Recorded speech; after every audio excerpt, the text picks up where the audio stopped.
Dear students, I welcome you to the session and we are going to start with the third unit, that is risk in capital budgeting. Okay, so in this risk in capital budgeting, uh, we will be analyzing the investment decisions associated with the risk. Okay, that could be of systematic risk and unsystematic risk. So in the second semester, you all have studied the capital budgeting techniques, NPV, IRR, payback period. These all techniques you have studied. Capital budgeting is nothing but the investment decisions. So here the risk will be involved in the capital budgeting or in the investment decisions. Now we will be analyzing what kind of the risk is involved and which project to select and which project to reject. Okay, usually which one we select, which investment proposal we select. The investment proposal which gives us the more return, we select those proposals. So now in the case of risk in capital budgeting, so there would be few kinds of the techniques which is available to measure the kind of risk and the level of risk which is involved in the different proposals of the investment decisions. So now let's try to understand the techniques one by one.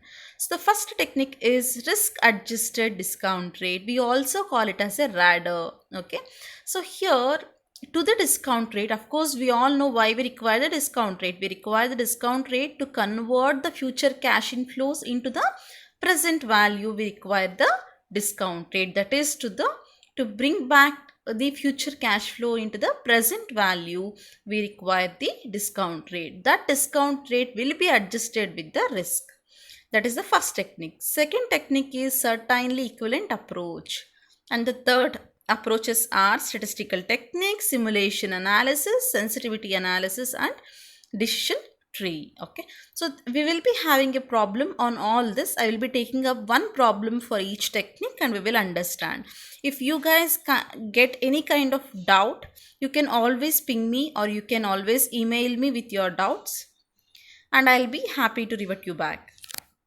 So now, so we understand that there is a concept called risk adjusted discount rate. Let's try to understand what is this risk adjusted discount rate. So I have taken one problem.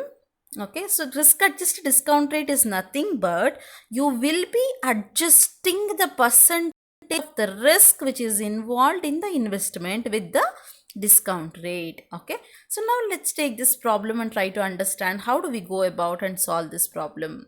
A project is required to invest 1 lakh rupees and it is expected to generate a cash flow after tax over the economy life of 5 years.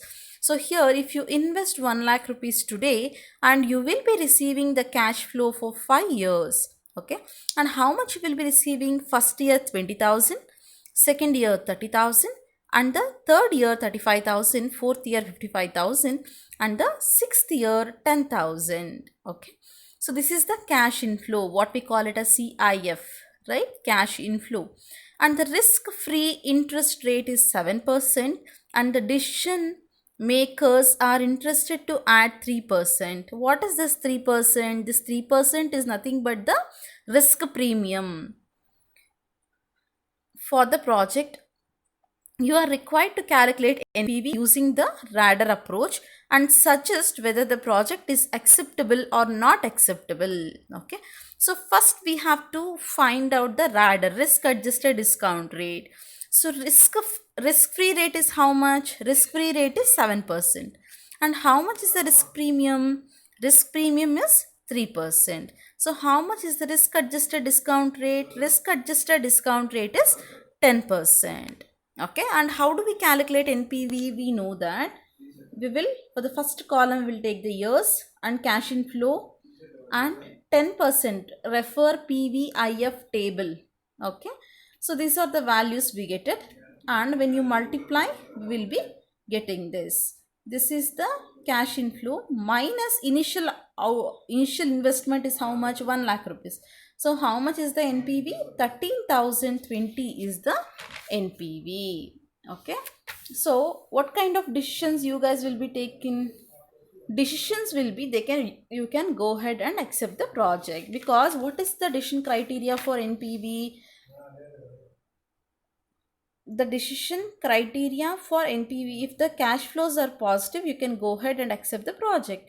If the cash flows are negative, you can go ahead and reject the project. So here cash flow is positive, so you can go ahead and accept the project. Okay. We will continue with the next problem in the next video.